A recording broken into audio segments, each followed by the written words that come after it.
ನಮಸ್ಕಾರ ಸ್ನೇಹಿತರೆ, ನಾನು ರಮೇಶ್, ಉಡುಪಿ. ಓಡುತ್ತಿರುವ ಗಡಿಯಾರ, ನಿಲ್ಲದ ಸಮಯ, ನಿಂತ ಸಮಯ, ಚಲಿಸುತ್ತಿರುವ ಪಶ್ಚಾತ್ತಾಪ. ಒಂದು ಕ್ಷಣವೂ ನಿಲ್ಲದೆ ಓಡುತ್ತಿರುವ ಗಡಿಯಾರ, ಅದು ನಮಗೆ ಏನು ಹೇಳುತ್ತದೆ? ನಾವು ಹೇಗೆ ಬದುಕುತ್ತಿದ್ದೇವೆ, ಹೇಗೆ ಬದುಕಬೇಕು? ಈ ಕತೆ ನಿಮ್ಮ ಹೃದಯವನ್ನು ತಟ್ಟುವಂಥದ್ದು. ಕಾಲದ ಅಮೂಲ್ಯತೆ, ತಂದೆಯ ತ್ಯಾಗ, ಮಗನ ಹಂಬಲ ಮತ್ತು ಸಮಯವನ್ನು ಕಳೆದುಕೊಂಡ ನಂತರದ ಪಶ್ಚಾತ್ತಾಪ ಎಲ್ಲವನ್ನು ಒಟ್ಟಾಗಿ ಹೇಳುತ್ತದೆ ಈ ಸುಂದರವಾದ ಕತೆ. ಕೇಳಿ, ಮನಸ್ಸು ಮೃದುವಾಗಬಹುದು. ಹಳೆಯ ಗಡಿಯಾರದ ಟಿಕ್ ಟಿಕ್. ವೃದ್ಧಾಶ್ರಮದ ಒಂದು ಕೋಣೆಗೋಡೆ ಮೇಲೆ ಒಂದು ಹಳೆಯ ಹಿತ್ತಾಳೆಯ ಗಡಿಯಾರ. ಟಿಕ್ ಟಿಕ್ ಟಿಕ್ ಟಿಕ್ ಅಂತ ಶಬ್ದ. ಒಂದೊಂದು ಸಲ ಅದು ನಿಲ್ಲುತ್ತಿತ್ತು. ಸುತ್ತಲೂ ಮೌನ. ಈ ಕೋಣೆಯಲ್ಲಿದ್ದಾನೆ 75 ವರ್ಷದ ರಾಮಾಚಾರಿ. ಅವನ ಕಣ್ಣುಗಳು ಕಳೆದು ಹೋದ ನೆನಪುಗಳ ಕನಸುಗಳಿಂದ ಮುಚ್ಚಲ್ಪಟ್ಟಿದ್ದವು. ಬಲ ಕೈಯಲ್ಲಿ ಹಿಡಿದಿದ್ದ ಒಂದು ಸಣ್ಣ ಬಾಕ್ಸ್. ಅದರಲ್ಲಿ ಅವನ ಮಗನ ಶಾಲಾ ದಿನಗಳ ಫೋಟೋ, ಹಳೆಯ ಕಾರ್ಡ್ ಮತ್ತು ಒಂದು ಪುಟ್ಟ ಗಡಿಯಾರ. ರಾಮಾಚಾರಿ ಗ್ರಾಮೀಣ ಹಿನ್ನೆಲೆಯಲ್ಲಿ ಬೆಳೆದ ಒಬ್ಬ ಸರಳ ಶಾಲಾ ಶಿಕ್ಷಕ. ಅವನ ಕನಸು ಎಂದರೆ ತನ್ನ ಮಗನಿಗೆ ಉತ್ತಮ ಶಿಕ್ಷಣ ನೀಡಿ ದೊಡ್ಡವನಾಗಿಸುವುದು. ಮಗ ಆಕಾಶ್ ಆಟ, ಮನೋರಂಜನೆ ಇಷ್ಟವಿದ್ದ ಹುಡುಗ. ರಾಮಾಚಾರಿ ಎಷ್ಟು ಹತಾಶಲಾಗಿದ್ದರೂ ತನ್ನ ಮಗನ ಕನಸುಗಳಿಗೆ ಬೆನ್ನು ತಟ್ಟುತ್ತಲೇ ಇರುತ್ತಿದ್ದ. ಆಕಾಶ್ಗೆ ಯಾವುದೇ ವಿಷಯವೂ ಇಷ್ಟವಿಲ್ಲ ಅಂದ್ರೆ ನಾನೇನು ಬಲವಂತ ಮಾಡುವುದಿಲ್ಲ. ಆದರೆ ಸಮಯ ಎಂದರೆ ಒಂದು ಚಿಕ್ಕ ಬರೀ ಗಡಿಯಾರ. ಅದು ನಿಂತು ಹೋಗುವುದಿಲ್ಲ. ಅದನ್ನು ಸದುಪಯೋಗ ಮಾಡಬೇಕು ಎಂಬುದೇ ತಂದೆಯ ಆಶೆ. ಆಕಾಶ್ ಕಾಲೇಜಿಗೆ ಹೋಗಿ ತಾಂತ್ರಿಕ ಶಿಕ್ಷಣ ಪಡೆಯಲು ನಗರಕ್ಕೆ ಹೋದ. ಆಗಲೇ ಅವನು ಹೊಸ ಸ್ನೇಹಿತರು, ಹೊಸ ಜಗತ್ತು ಮತ್ತು ಹೊಸ ಆಕರ್ಷಣೆಗಳೊಂದಿಗೆ ಮುಳುಗಿದ್ದ. ತಂದೆಗೆ ಮೊದಲು ಫೋನ್ ಕಾಲ್ ಮಾಡುತ್ತಿದ್ದ, ನಂತರ ಮೆಸೇಜ್. ಹೀಗೆ ಎಲ್ಲವೂ ತಲಹದಿಯಿಂದ ದೂರ ಹೋದವು. ತಂದೆ ರಾಮಾಚಾರಿ ಪ್ರತಿದಿನ ಗಡಿಯಾರ ನೋಡುತ್ತಾ ಮಗನ ಫೋನ್ ಕರೆಗಾಗಿ ಕಾಯುತ್ತಿದ್ದ. ಒಂದು ದಿನ ಓದುತ್ತಿದ್ದ ಮಗನ ಪತ್ರ. ಅಪ್ಪ, ನಾನು ಈಚೆಗೆ ಸ್ವಲ್ಪ ಬ್ಯುಸಿಯಾಗಿದ್ದೇನೆ. ನಾನು ಈಗ ಇಂಪ್ರೂವ್ಮೆಂಟ್ ಮಾಡಿಕೊಳ್ಳುತ್ತಿದ್ದೇನೆ.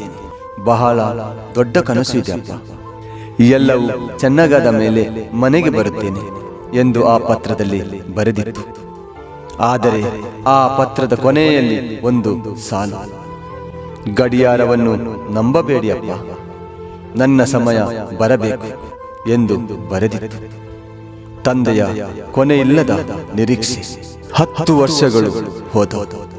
ಮಗ ಕನಸುಗಳ ಹಿಂದೆ ಓಡುತ್ತಾ ತಂದೆಯ ನೆನಪುಗಳನ್ನು ತಳ್ಳುತ್ತಿದ್ದ. ಈ ನಡುವೆ ರಾಮಾಚಾರಿ ನಿವೃತ್ತನಾದ. ಹೆಂಡತಿ ಮೊದಲೇ ಕಳೆದು ಹೋಗಿದ್ದಳು. ಮಗು ಇನ್ನೂ ದೂರ.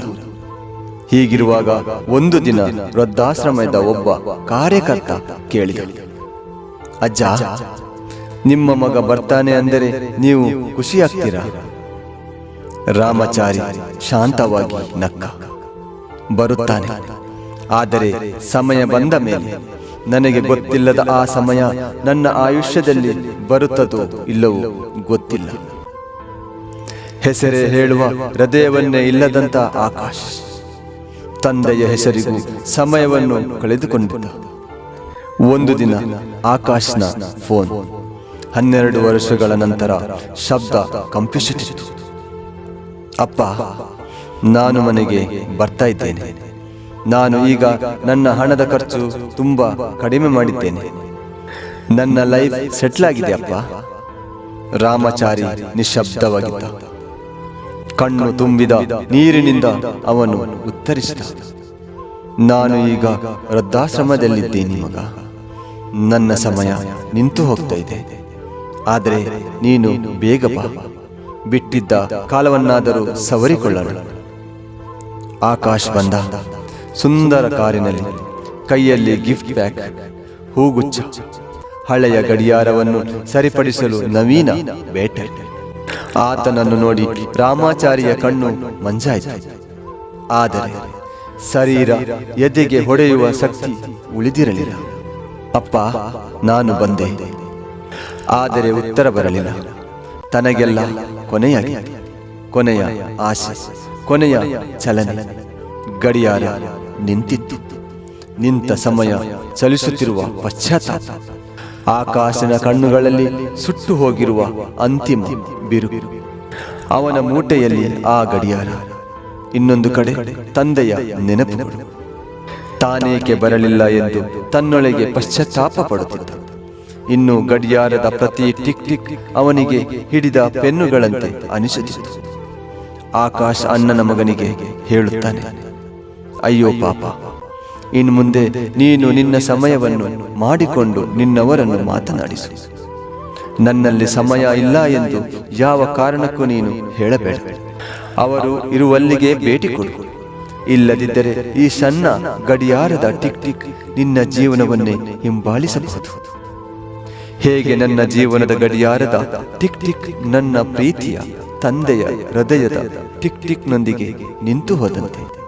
ಸ್ನೇಹಿತರೆ, ಸಮಯ ಎಂಬುದು ಎಂದಿಗೂ ನಿಲ್ಲಲ್ಲ.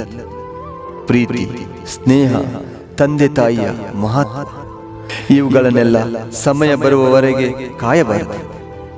ಹಿಂದೆ ಮಾತನಾಡಿ, ಹಿಂದೆ ಭೇಟಿ ಕೊಡಿ, ಹಿಂದೆ ತೋರಿಸಿ ಪ್ರೀತಿ.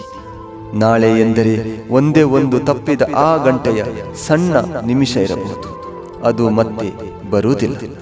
ಸಮಯವಿಲ್ಲದ ಪ್ರೀತಿಗೆ ಪಶ್ಚಾತ್ತಾಪವಿಲ್ಲದಷ್ಟು ಸಮಯ ಕೊಡೋಣ. ಬನ್ನಿ ಸ್ನೇಹಿತರೆ, ಈ ಸುಂದರವಾದ ಕಥೆ ನಿಮಗೆ ಇಷ್ಟವಾದರೆ ದಯವಿಟ್ಟು ಈ ವಿಡಿಯೋವನ್ನು ಶೇರ್, ಕಮೆಂಟ್, ಸಬ್ಸ್ಕ್ರೈಬ್ ಮಾಡಿ.